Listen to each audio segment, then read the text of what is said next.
Good evening, everybody. Welcome to We Believe Digital Studios in downtown Jackson, Mississippi, for our Monday night Sizzling in Mississippi show. We're so glad you're joining us. Delighted to be here, and for another Monday night, we've got a special guest on hand. Chris Young, alongside my co-host, the bright and beautiful Maati, Jone, Primm. Good evening, Miss Primm. Good evening, Chris. How we doing? We're doing just fine, and I don't know. I think it's the long tenure and with down here in Mississippi, but Maati managed to get through to a very special guest that we have tonight. Managed to get through and secure him to come to the show tonight, when probably many people would not be successful in doing that, because here we are, how many days from this election, and this gentleman is going all over the place. But we're so happy to have our District 66 representative and soon to be Mississippi Public Service Commissioner for the Central District, DeKeisler Stamps, alongside with us. Welcome aboard. Thank you for the opportunity to be here. Absolutely. I look forward to it. Yeah, we always sizzle in Mississippi. There's so many things going on here that, but when you see a story like yours, when I see a story like yours, you have got a bio to beat the band. It's a beautiful thing, and you still keep going after it. So how should we start? You want to tell the people, remind the people a little bit about yourself and coming from Learned and all that to get us rolling? Well, first, I appreciate the opportunity. Mm-hmm. Y'all do a great job. I'm a fan of the show. I'm a fan of the We Believe Digital Podcast Studio. I have several friends who have participated in this idea that has become a global phenomenon right here from Jackson, Mississippi, since its inception. Mm-hmm. So I'm proud of the work y'all have done and grown and grown and grown and put not just this show, but a programming of shows that really shows that y'all take a lot of time and a lot of dedication to put something as robust as this together. So hats off to you. And when I got the call and the opportunity, I couldn't help but say yes. Mm-hmm. So I had to come screaming all the way from Macon, Mississippi to get here on time. But we rolled in here by the grace of God, and I appreciate the opportunity to be here and share a little bit about myself with y'all today. Mm-hmm. Great. Very good. So you got your start in Learned. And now, does everybody in Mississippi know about Learned? Now, Learned is the best town in the whole state of Mississippi. Population is only 60. But we got a mayor and a board of aldermen. Okay. We don't have a police force. Yeah. Everybody has a shotgun and a shovel. We pretty much police ourselves. Somebody told me one of the best steakhouses in Mississippi. Not one of the best steakhouse in the whole state of Mississippi. Wow. Is in Learned right at Gibbs Grocery. Okay. Come on down every Friday, Saturday night. Ever since I had a few health challenges, I eat the lamb chops. Okay. Lamb chops are amazing as well. So whether you get steak or lamb chops, it's all good. And I grew up. My family's from there. We've been in that general area right around 600 years. Wow. So we've enjoyed the whole American experience. Wow. Right there from Learned, Mississippi. My father manages our family farm right there in Learned. And when I graduated high school, I went to the Marine Corps. Looking for an easier life. So you joined the Marines. Oh, that's right. Parris Island, that was a cinch. Hey, when you grew up in a small town, small farm, where you have to do everything along with your family members, it gets a little easier when you're in the military. You got whole squads and platoons of people to help do work. Oh, okay. Not just a few. But I loved it. I grew up, I had the most amazing childhood ever. Because I never had to look for a role model. Mm-hmm. I never had to look to a Michael Jordan or Kobe, none of these people. Mm-hmm. I had parents. Mm-hmm. I had the most amazing daggone parents that you can shake a stick at. My mom, my dad, my bonus mom, they were just flat-foot amazing. And I never had to look for a church home either. I was born right into Morning Star Missionary Baptist Church, and I'm going to die. right there at Morning Star Missionary Baptist Church. So I had the foundation pieces in my life that have just made my life flat foot amazing. And everything I've done, no whether I was in the Army or in the Marine Corps or traveling around the world or City Hall or the Capitol, it all starts right there from Learning, Mississippi. And I don't know what the percentages are, but I don't think it's that high. It might have been around the time you did it, but when you transitioned from the Marine Corps to the Army, special time in your life. You're on a mission. Tell the people. Well, for those who don't know, I spent several years in the Marine Corps. My first job was presidential security for President Clinton. I was one of the guys that flew around on Marine One. You see the helicopters that land. So I flew as part of that detail for 4 years.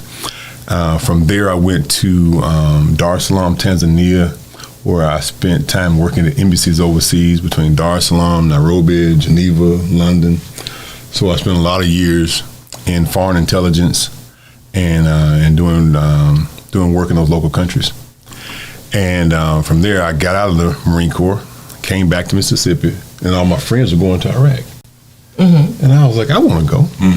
So I went back to sign up to the Marine Corps, and the recruiter took all my paperwork, set it up, and they were like, well, you're going back to special operations because we have a shortage and you have a skill set. I was like, I've been doing that, 8 years now. I don't do that. I want to go to the big dance, And so we got into a little argument, and I slammed the door, and the Army recruiter was out. He was walking by. He was like, hey, what's wrong? Come on in and have a coffee. Come on in there. Let me see your paperwork. Oh. And so a couple weeks later, I found myself in the 82nd Airborne Division. Yeah. I loved it. I loved it. 82nd Airborne Division was great for me. I did about 18 months of deployments with the 82nd Airborne Division. I was a patrol leader of a 17-man full-vehicle patrol into Tikrit, Iraq, and several other areas across that region. And it was just different because in special operations, special forces, everybody's fast, everybody's smart. Everybody's the best of the best. Everybody's motivated. You don't have to do that.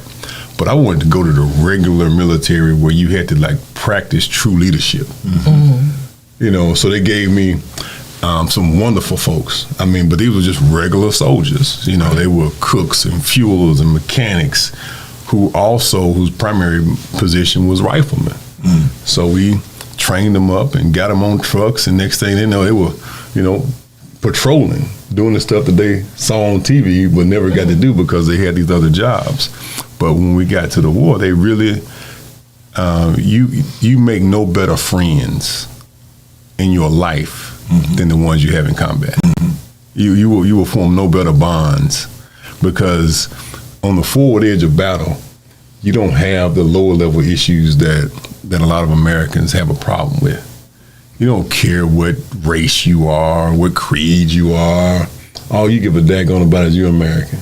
And we're here to keep each other alive. And over the course of those years of all those deployments, it really was good for me. We lost some good folks, but we all still keep in touch today. I had one of my soldiers call me just past Saturday night. Hey, Sarge, how you doing?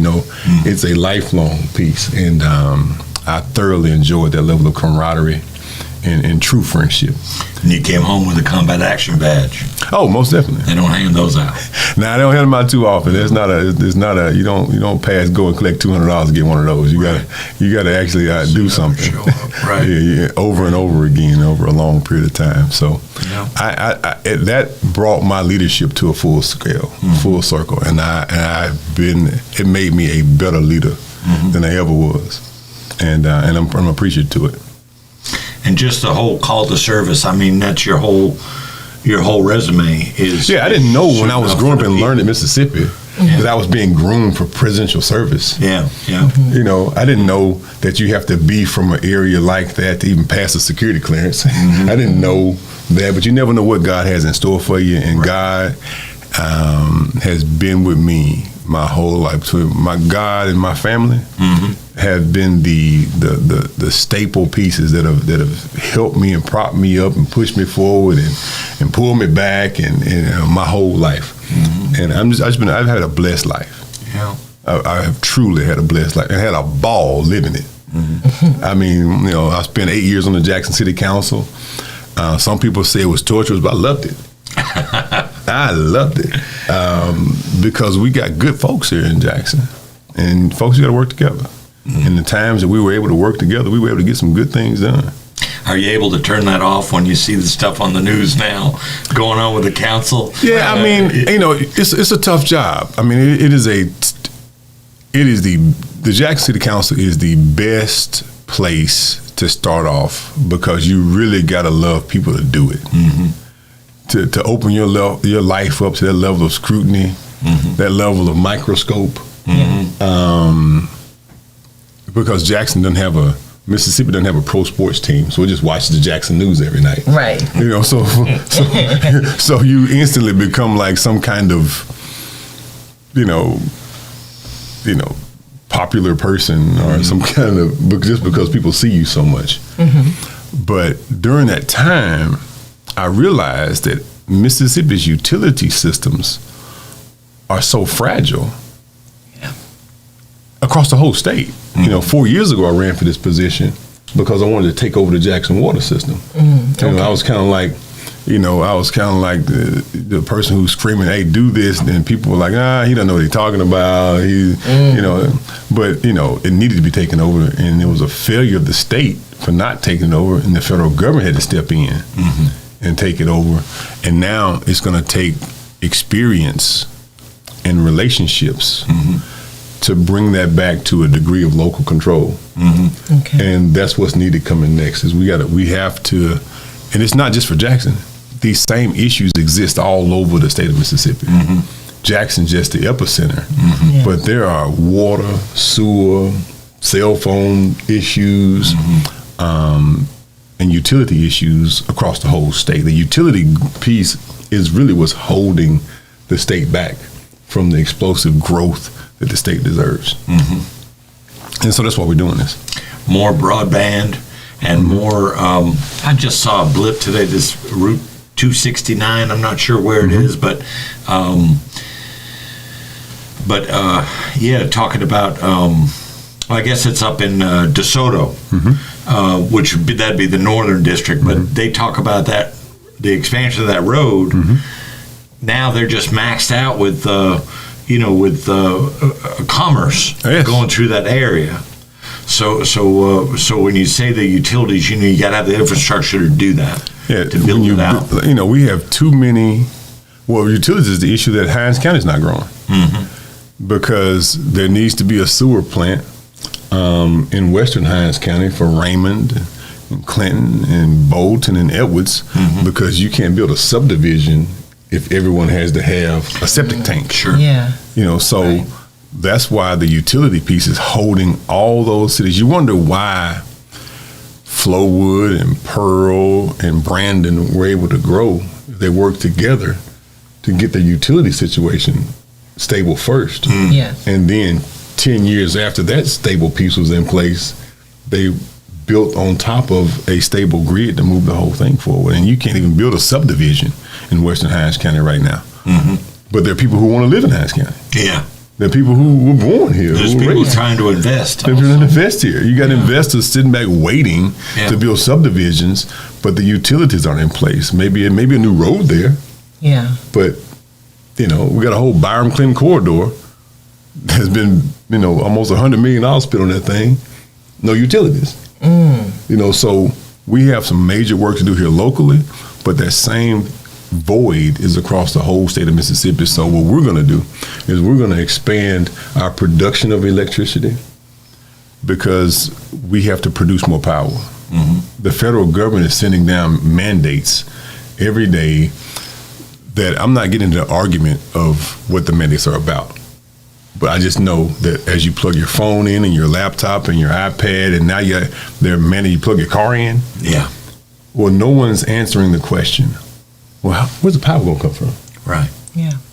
And so we're going to produce power everywhere we can and produce more of it to keep our costs stable. And then we're also going to produce enough power to sell to the rest of the world. because and I know from my global experience that the wars are being fought today over food and energy. Right. Most of the wars across the world being fought for food and energy. Sure. Mississippi can produce both of them. Now, the Public Service Commission doesn't regulate the agriculture industry, but it does regulate the utility industry of Mississippi. So we're going to push to produce more power.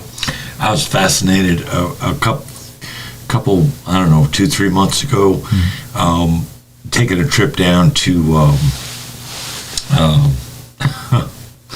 to this tracks where they make the pellets, the wood pellets. Yep. I want to say Rosedale, but that's not it. Gloucester, where this British company is down there cutting away the timber, turning it into pellets, putting it on trucks, trucking it down to New Orleans, transferring it to ships, sailing it to Great Britain, and it makes up 4% of their electrical grid. That's right. Our timber. Our timber from Mississippi. Yeah. I don't know how kind they're being to the, of course, that would be the Southern District, I guess, all the way down there. Well, that timber comes from all over the state. Yeah. Down there for that, it does? Okay. They source timber because in my regular life, I'm a forester, so I sell timber.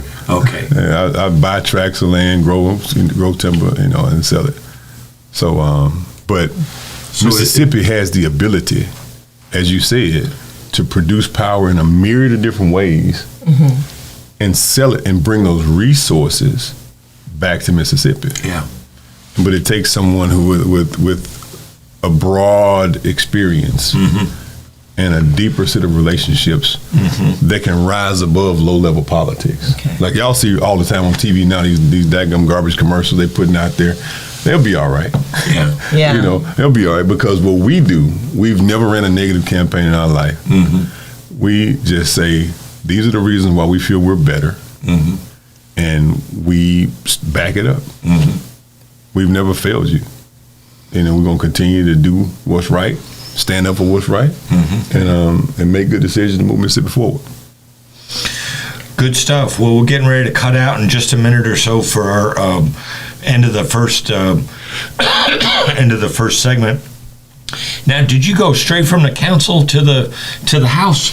Actually, I served concurrent for a while. I was on the city council and in the state legislature for a good little bit of time. Okay. And that was a different service because I had to kind of shift gears a lot and go back and forwards. And but it was good. I enjoyed it. I guess I'm selfish in this regard. Anybody that's in the House or in the Senate that comes on the program, I always asking them questions. And so during it, when we get to this next segment, even though we want to spend plenty of time on your campaign and moving forward, I do want to ask just a question about what it like serving over there in that House. Oh, I loved it. And yeah, so I loved it. Yeah, I'll get into that just a little bit. It. So we'll just duck out now for a couple of quick commercials, and then we'll be right back with you. Hey, have you heard about the Accountable Card? It's more than a card. It's a complete mobile banking service that's accountable to all of us. You'll get a no credit check debit card good anywhere Visa is accepted to make purchases, deposits, even get or transfer cash with an FDIC insured bank account managed from our smartphone app. There's even a pre-approved no interest line of credit if you need emergency cash. So why go to the bank when you can have ours in your pocket? Get accountable. Just download our app today.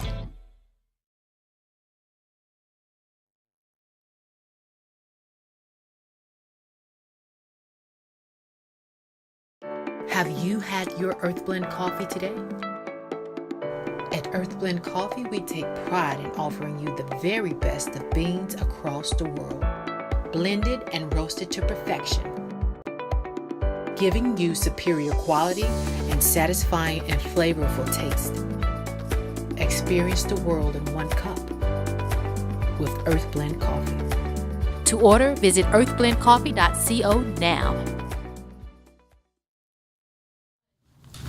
Welcome back, everybody. Welcome back to We Believe Digital and our Monday night Sizzling in Mississippi show. We're so glad you're joining us tonight. We've got the great pleasure of having DeKeither Stamps, a member of the from District 66 House of Representatives here in the Capitol, and who's running for Public Service Commissioner for the Central District. And our election is just really call it a week away, and time's getting close. So we're happy to have him here in the studio. He's sharing with us his bio to date is just phenomenal. And before we get to the my big mystery question, are you heard?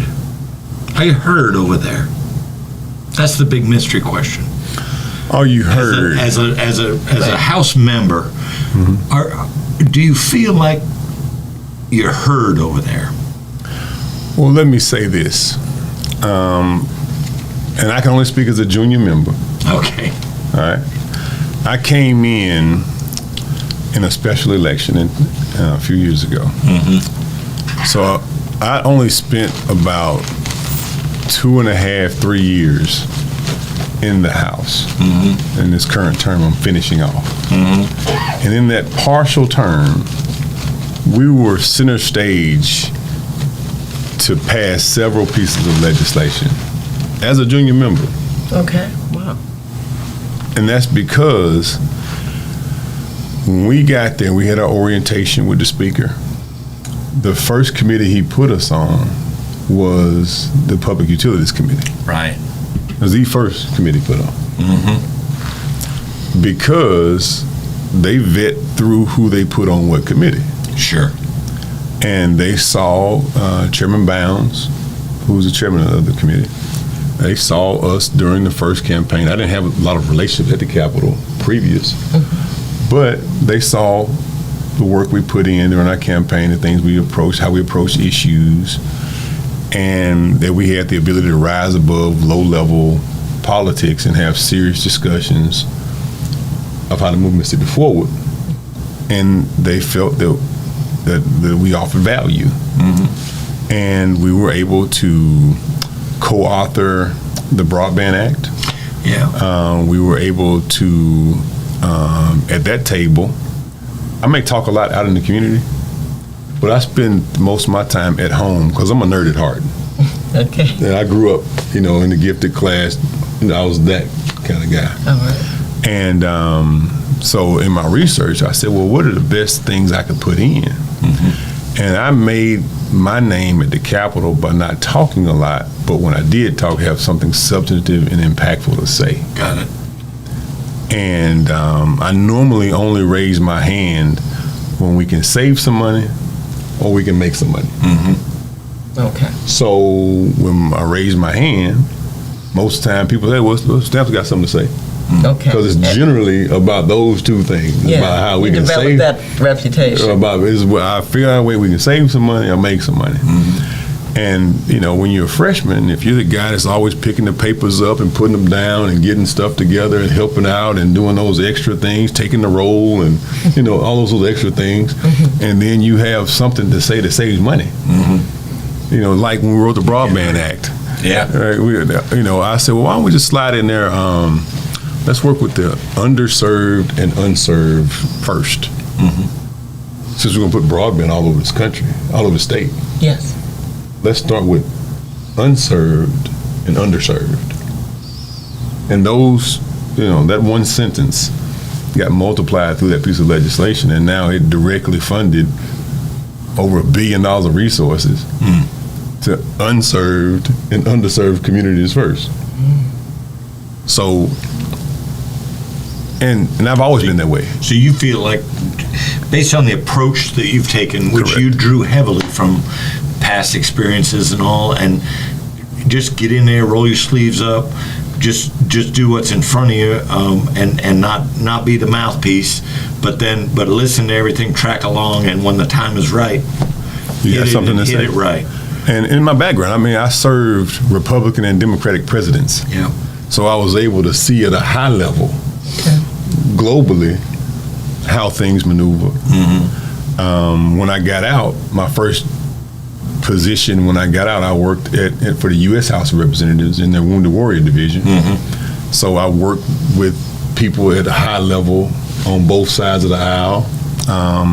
Even when I was on the city council, I was asked to be part of the Obama-Trump transition team. You know, so a lifetime of just working through issues. I consider myself an institutionalist. You know, more so than a partisan person. Someone has to, you know, because we've been really successful at building the Democratic Party, building the Republican Party. But what about the institutions of government, like the city, the state? Who's focused on those institutions and make sure that they continue to survive, grow, and thrive? And if you take the institutionalist approach, then you'll be vilified by some of the extremes on both sides. Right. But that middle group of people who really want to work together and get things done. Yeah. Just like reminds me of when we wrote the Steel Dynamics Economic Development Project. We started telling leadership that, hey, there's a pretty good chance we're going to have a special session. And some people were like, no, you don't know what you're talking about, Stamps. I've been here all this number of years. We're not going to have a special session. I was like, the heck we are. And a few months later, the governor called a special session because we had finished up the largest economic development project in the history of Mississippi.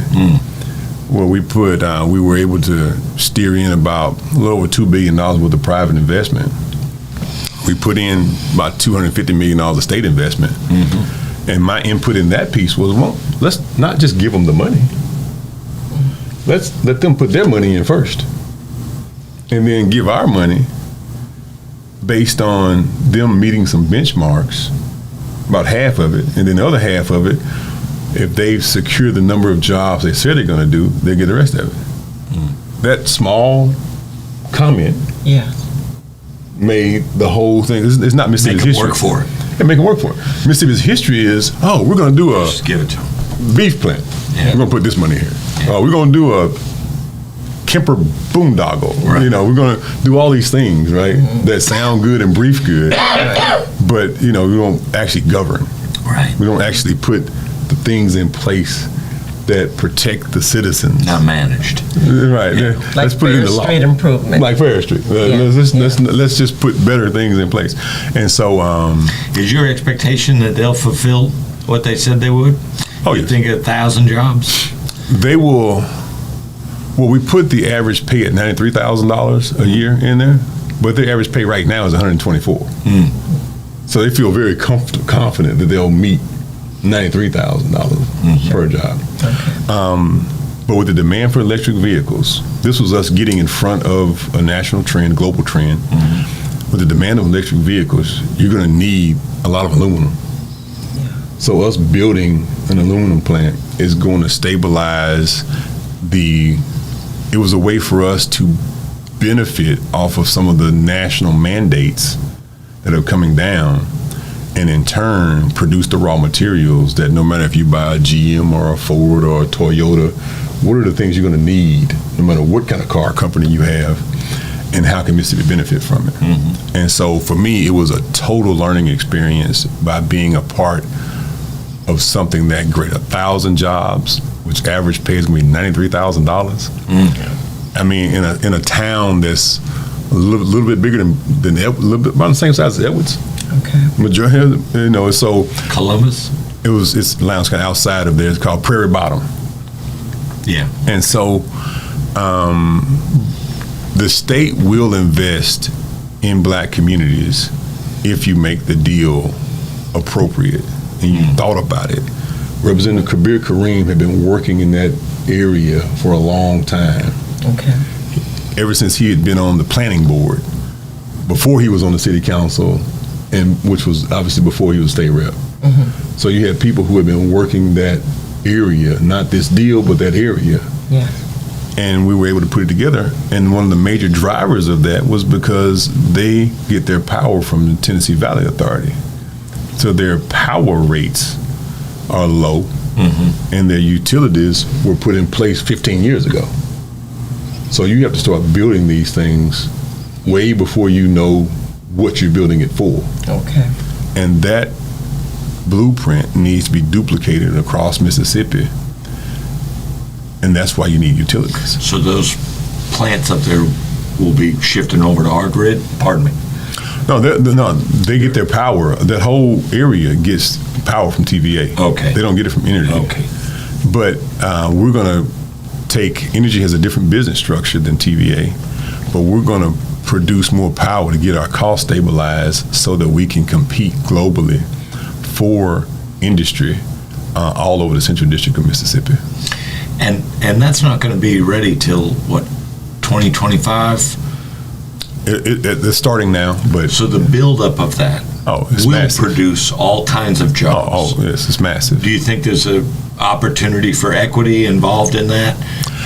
It's definitely going to build capacity. From digging holes to laying foundation to clearing, It's going to build capacity of people. I think that space is a huge, it is a huge footprint.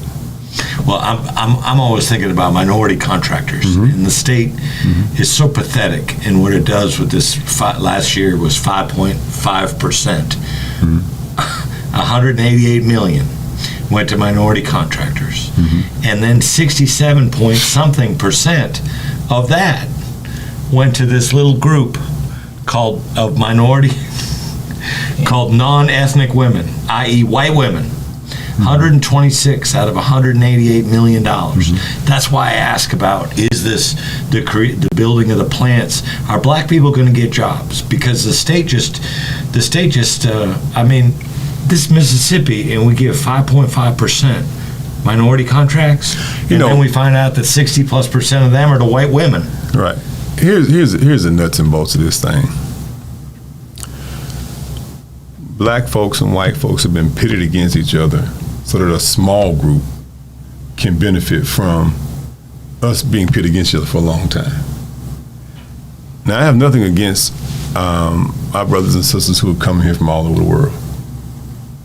But the Indians and the Hispanics, they're coming here building families, building businesses, creating community, and building a niche in several industries across the state. It's time for Mississippi's leadership to grow the heck up and steer our people not away from each other, but together. Because what's going to happen is you're going to have white kids who are college educated today, master's and degrees and all kinds of degrees, and they're going to be working for people who just got here. Because their parents and grandparents have been in this race fight or this race divide, and now these other groups are going to continue to grow and build mammoth economic engines, mammoth organizations, and then we're sitting here arguing like the Hathcocks and McCoys. I'm saying that we got to put our race fighting down and fight for Mississippi and its position in the world. Is there anything going on now that makes you hopeful that that's going to happen? Well, Steel Dynamics was one of them. Because we got to the table on that deal, and you had black folks and white folks who were dead set on no. When we showed up that morning, you had the Democratic caucus split, you had the Republican caucus raising all kinds of cane, I guess I'll say is nice. You had groups of people that had to be brought together, right, for the greater good of the economic future of a whole area. 1,000 jobs at 93,000. You gonna have folks from Vicksburg driving over there and spending the week, right, and buy a house there, stay there Monday through Thursday, and come home on the weekend and bring that money home. So that was the beginning. Or that was not to say the beginning. That was a goal along the journey of the progress Mississippi needs of how we can lay down our racial fight and pick up the banner of the Mississippi fight. And so as we continue to work together to get folks to work together, you can change some of these numbers. Because the bigger lie that's being told is that black folks are a minority in Mississippi. Yeah. That's the biggest. You know, how are you the minority? We talk about that all the time. When only about 30% of the people answer the census. Yeah. Right. You know, so Right. Yeah. you know, so we got truths that we have to lay out, but we also have to work together to build a better Mississippi, so that our kids and grandkids can be leaders of industries, black or white. Yeah. And like I said, nothing against our foreign brothers who come here and build it, but we're not as focused as they are. They're focused on Very their family. determined, yes. They're focused on their industries. Yeah. And we have to have a greater degree of focus on our families and our industries, so that our children and grandchildren can be the heads of those industries versus being the tails of those future industries. Sure. And that conversation levels out a lot of the race conversation that I've dealt with personally. I haven't been able to fix that percentage yet, but I do feel as though over the course of my time, I'm going to make a huge dent at demanding excellence all the way around, whether you're white or black. I love hearing how you built in benchmarks for their progress along the way, or they're not going to get the remainder of their incentives. I mean, it's a Steel Dynamics is a $6 billion corporation. So the idea that, you know, things like we've got 15.5% of the children in Mississippi have hunger issues, but we're giving $250 million to a multi-billion-dollar corporation to do business in our state. You know, that stuff, it really got to pass the muster, the sniff test muster. So I'm delighted to hear you say that, because nobody else is really talking about that in detail. So I'm loving hearing that you were on the inside there and you built that in for some accountability, because you know, I've only been here 2.5 years. And I get the impression we just toss money around, and we do that. Now, don't get me wrong. $4 billion in debt. Don't get me wrong. We do, as a state, we have to do a better job. Yeah. But that's why it takes people who are respected on both sides of the aisle, who have a depth of experience like we bring to the table. Because I'm only here for Mississippi. I'm not trying to say the world. I'm trying to say Mississippi. And we have to have level-headed folks in place. Okay. Very good. So what about this? So you said you were in these same shoes 4 years ago. That's right. The same opponent. How close was it? 4 years ago, we got 49.6% of the vote. Wow. So out of a million people, Yeah. we got 49.6% of the vote. Wow. And so what we did, we didn't just come up short and go cry. We got back to work. We took about 2 weeks off. Well, we picked up science for about 2 weeks, and then we took about another week off.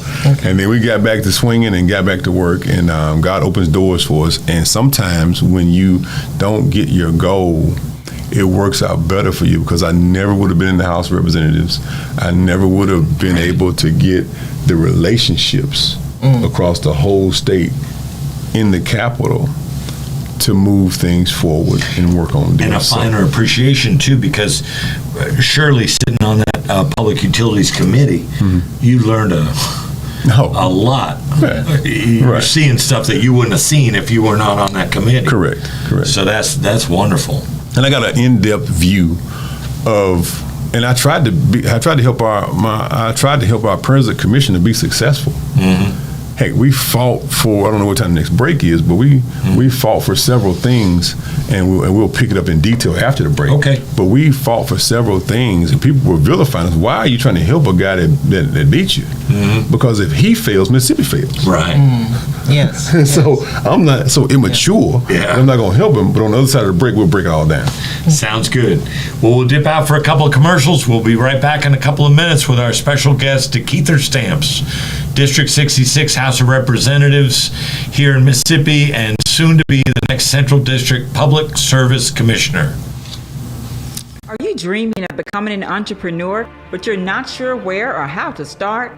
At Entrepreneurs Academy 101, our online program will guide you step by step on how to start and grow your own business. We offer courses such as how to write a business plan, how to create a budget, and so much more. Our online training program is designed for you to learn at your own pace, and there's no set order to complete this program. Because our academy is online, you have the choice to learn with a group, with friends, or individually. Upon completion of the entire curriculum, you will receive a certificate of achievement to acknowledge that you have completed the training needed to become a successful entrepreneur. So enroll today to design the life that you love. Contact your entrepreneur coach, Brenda Myers, at 601-672-0695 or visit our website at www.entrepreneursacademy101.com for more information.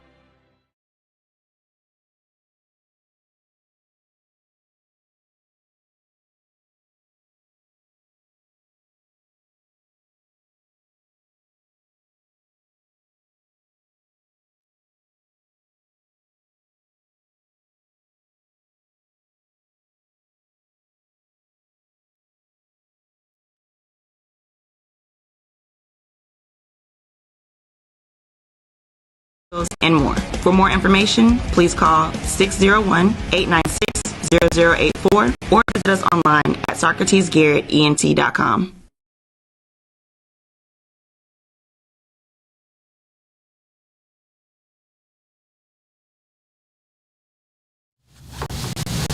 Welcome back, everybody, to Sizzling in Mississippi.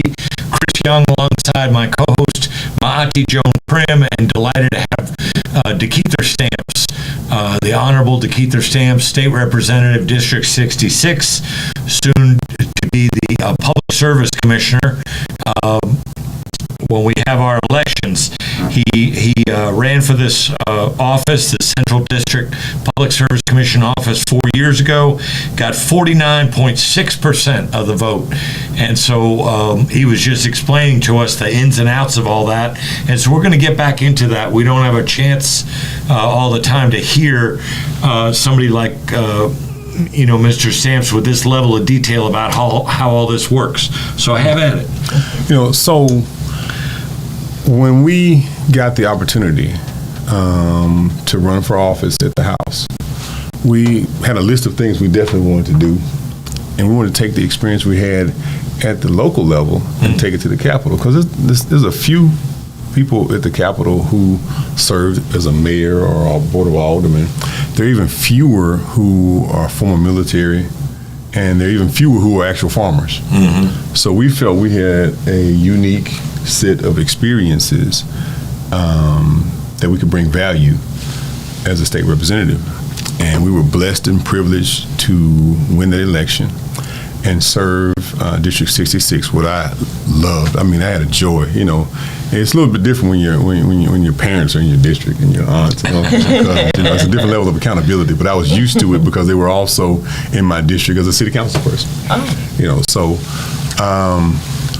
But when we hit the ground running, we were like, there's some gaps that need to be filled. And one of the first gaps that we fought for was for the Central District Public Service Commission's budget to be fully fleshed out and fully funded. It had been defunded for political reasons, and I didn't know that many Republicans didn't like him. And I was like, he still needs a fully funded office. He still needs to be able to function appropriately, whether you like somebody or not. If they fail, we fail. Right. And if we don't give them the resources to succeed, we can't demand success from them. So we fought for, and were able to, fully fund their office. We were also able to write some legislation that took the workload, because before they always talked about robocalls in the Public Service Commission, because the state law said you reported to the Public Service Commission, but the Public Service Commission didn't have the prosecutorial ability to prosecute any of these things. Those calls should go to the Attorney General's office where they could sue people and hold people to task. So we were able to write a piece of legislation to alleviate the Public Service Commission from that, because 70% of the calls coming into the Public Service Commission were by robocalls. Yes. And I'm not saying robocalls I'm for robocalls. I'm not for robocalls. But that needs to be in another office so they can focus specifically on this mammoth job of utilities. Yeah. And so we were able to do that.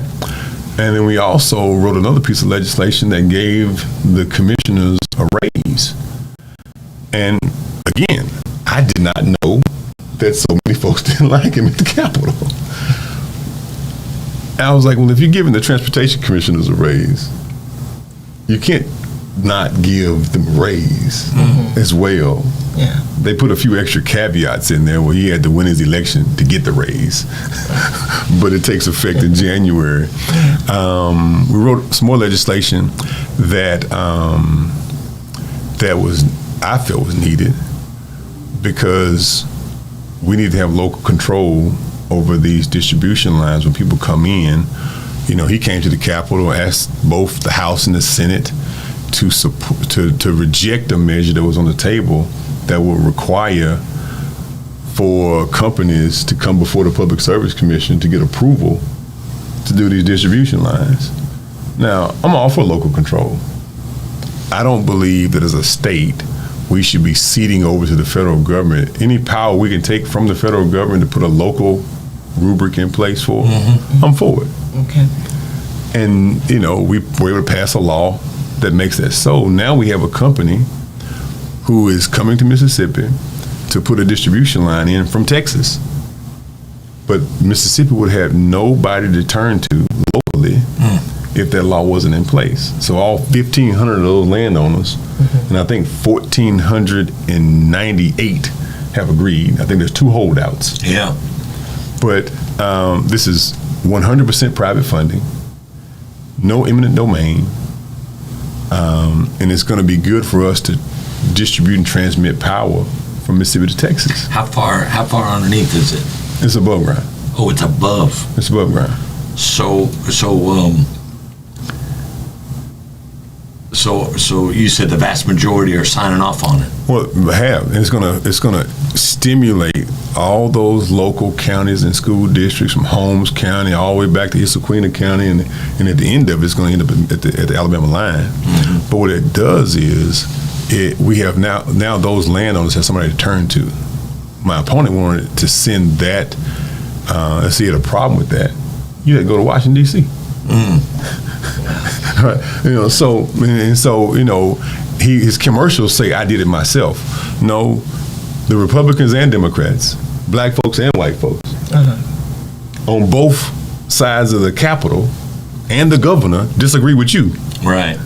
Yeah. So to say that I did it by myself, no, we did it, and we agreed with the same thing, which was opposite of what his proposal was. Has he done a lot of that? Well, you know, he in his campaigning. Yeah, you know 4 years ago. Yeah, 4 years ago, he did he did more negative campaigning than this time. Okay. That didn't pan out too well for him last time. But even his current commercials, just stand on your record. For me, like today, I've only talked about my record, and I will say that everybody, no matter you're white or black, Democrat or Republican, you are what you deliver back to the people. No doubt. Not saying you're a bad person, right? But if what you have delivered to the people, in your capacity, if it is failure, right, that means you are a failure. Yeah. And that's across the board for me. And I say that whether it's no matter what government it is. But just a few weeks ago, we had power out almost 2 weeks. People's food rotting in their refrigerators, and to now come back and sending a second chance. I don't think failures should get a second chance. I just at a fundamental piece of my That's brain. energy, right? Right. Well, the commission, whose watch it's on. Yeah. If you're supposed to regulate something and it fails, yes, and then right before that, you know, the Jackson water system failed. When you were told, if your opponent runs on one thing, yes, and then you win, you should probably look back and say, hey, what were some of the things he was talking about? and let's see if there's some validity, because why else would a city council person run for such a high position? Right. I was running for a reason. Sure. Right. when Rolling Fork, the tornadoes in Rolling Fork happened, we ran on every community in this state needs safe houses. Right. Going and telling people to jump in a ditch in 2023, I don't believe is the appropriate solution. No. Especially if you have trailer parks everywhere, manufactured homes everywhere. Yes. Every community in this state needs a safe house. Absolutely. At least one. Yes. Yes. Several of these high population communities who have a high dense population of manufactured housing would probably agree that they need somewhere to go. Right. They don't want to be running and jumping in a ditch Right. with their babies. They want to be able to go somewhere. Yeah. And some communities have safe houses, but the majority of them don't. Yeah. And so these are the kinds of behind the scenes, fundamental things that the Public Service Commission should be focused on, and not just riding around taking a tour. I know what failure looks like. Right. I know what success looks like. And I'm not saying he's just 100% failure. I'm saying that it takes a special set of experiences that I possess. When I walk into a utility, I don't just take a tour of the utility. Right. Because I served 8 years in Jackson. I know what good look Go like. around the corner, look in the door. Right. I know what good look like. Right. I know what bad look like. Right. Yeah. You only need two major skills in government. And this is what I learned from George Bush. Okay. Discernment and courage. Makes sense. If you can discern truth from lies, good from evil, if you can discern, and when you walk in a room, if you can tell who's lying and who's not, that's the first skill set that every elected official needs. Right. Right. And the second skill set is when you identify that something's not right, you got to have the courage to say something. Right. The only folks that have a problem with to keep the stamps is because I done stood up for something before.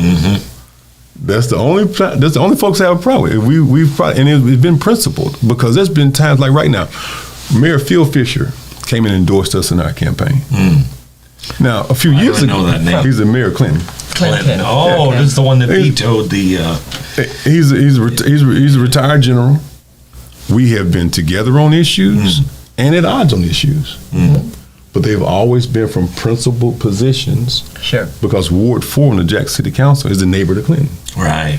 And sometimes we've been together on issues because we do have shared economy. Yeah. Many of my residents go to Clinton to shop. But we've had some issues, as all neighbors would, over the years. But we're able to rise above lower level issues for the greater good of Mississippi. But now he stepped forward after he saw those commercials on TV. He called me up and bring me some signs. What we need to do? Yeah.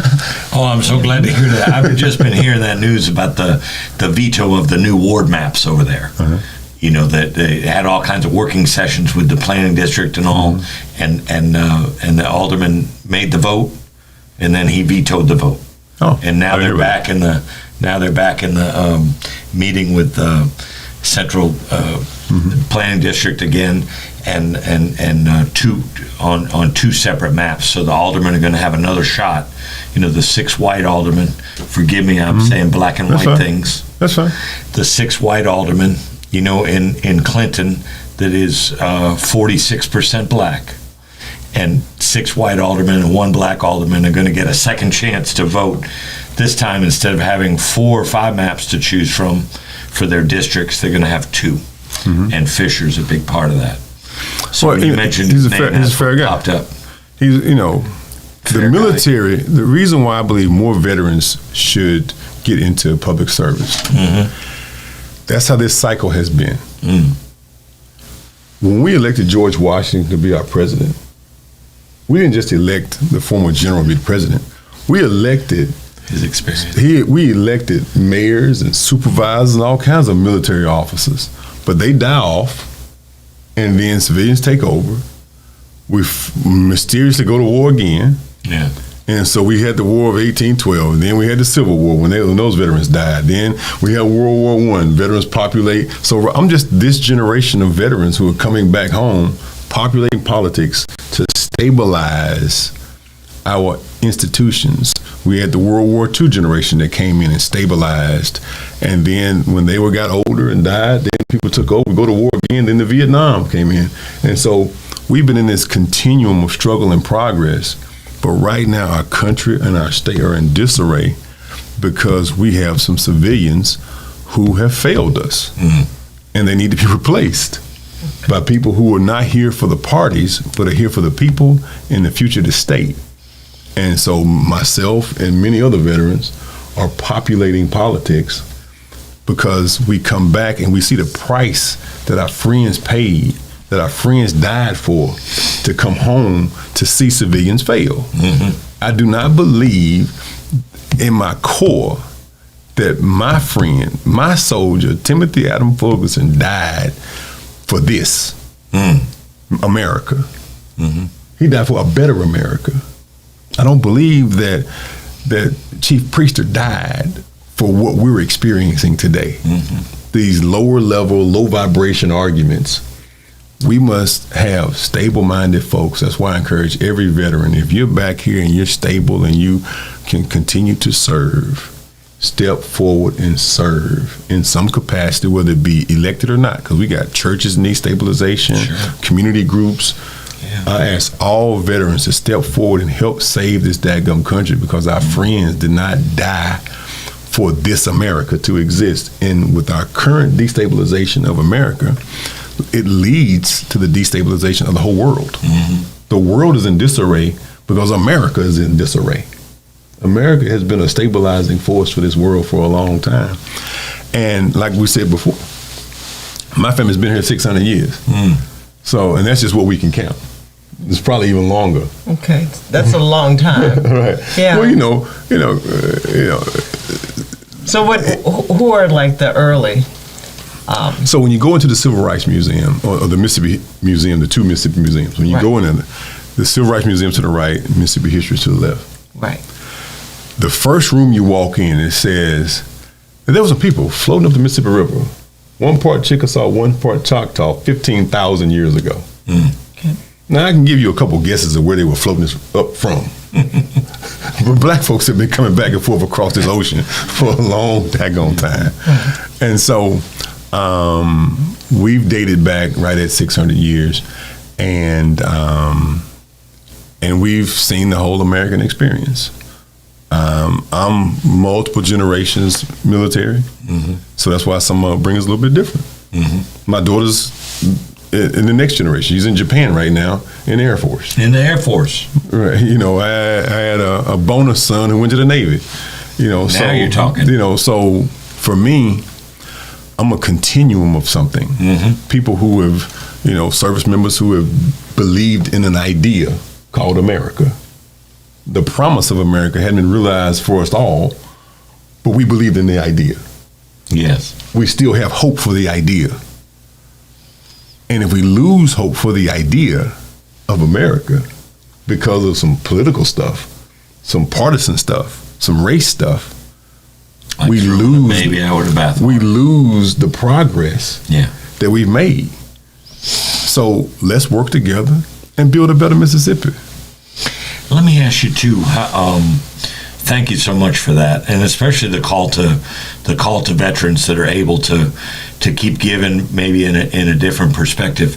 But so the whole broadband thing ties in. Oh, most definitely. Okay. So we created the broadband. So you got office. relationships with that lady, that blonde-haired lady that. Yeah. She was at the bill signing. I was standing right beside her at the bill signing when Tate Reeves signed that bill.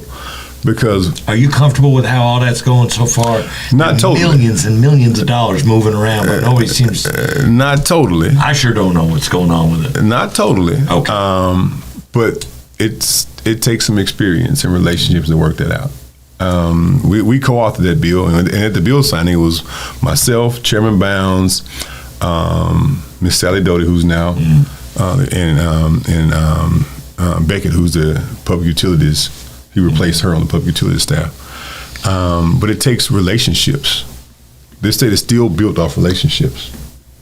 And you can do more with a phone call and a cup of coffee. No doubt. Than you can with some other more social media.